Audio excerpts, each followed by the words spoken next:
in the spring, you were pretty pleased with your group. Have they picked up where they left off in fall camp? I think so, and I think several of them have improved themselves physically in the way that their bodies are shaped, and that excites me, I think, but just the knowledge of what we gained in the spring, building off of last season, having so many guys back, I think we were able to go from that point and move forward and not take any steps backwards.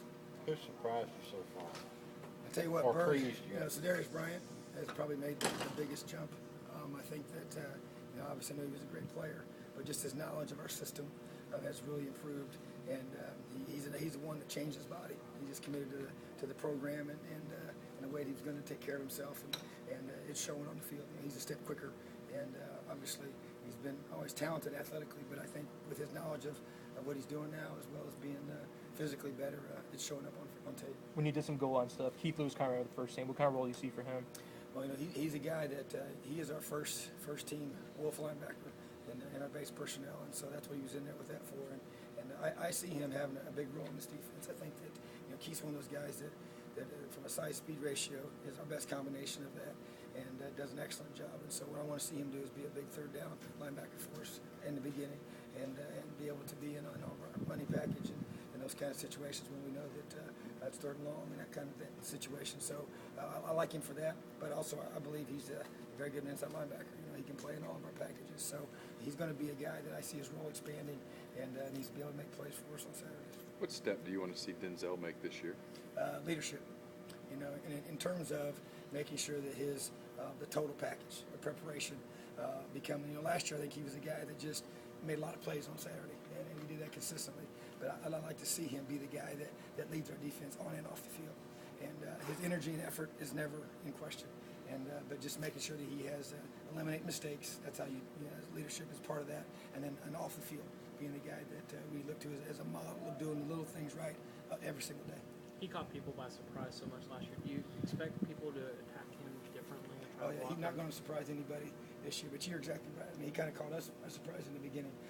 The ability to make those kinds of plays consistently when it counted the most. So yeah, I'm sure they're going to try and scheme for him a little bit, but that's his ability for him to be able to grow as well and realize that when the team knows and they can scheme for you, it makes a little bit of a difference. And so I think it challenges the rest of the group to step up and help him all be better.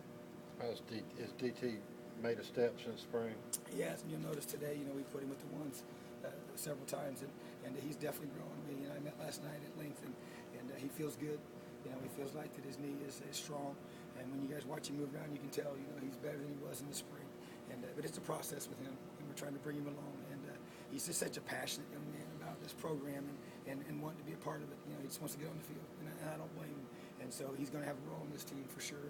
And I'm excited about his progress. I think each day he gets more and more confidence in his knee, and obviously he just needs live reps to allow him to be able to recover and react. The hurdles for him, are they more mental or are they more physical at this point? I think it's mental. I really do. I think just because of two things. It's learning the defense. It's one thing sitting in the meeting room or watching from the sideline, and I think he has a knowledge of it. When you do that, but then when it happens fast, you got to react split second. You got to get the front set. You got to make the checks.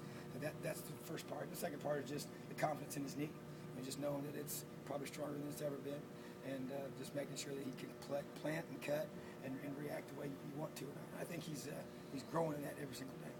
First impressions of Ray Ray? I'll tell you what, he's got some more weight on him early than I thought he might be able to get. He's got a big old frame. I think he's smooth. Obviously his head's spinning right now.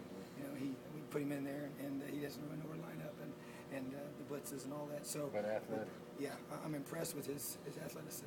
He's smooth, and he's a guy that's going to be able to help us in the future. You just got to be patient and listen and learn and follow the lead of the older guys. How do you feel about your special teams units, all four of them? Well, right now, we're in the beginning stages of the process of putting all these in schematically, and I'm pleased with our kickers. Obviously Tyler's a guy that's very talented, and Andrew Ritter's doing a really good job for us, and just trying to get the right pieces and the other special teams. We got a lot of guys back from last year that played as young as freshmen and some sophomores, and so getting them ready, getting the depth chart set in coordination with our travel squad is the challenge right now. And I feel like we're making progress, and we're trying to work on two every single practice and keep getting better. Punt return was an issue last year. Do you want to use Jeff more there this year? Absolutely. Yeah, Jeff is our starting punt returner for sure, and trying to bring some young guys along and fill that void there. But yeah, Jeff's got the lead. With the kick return guys, you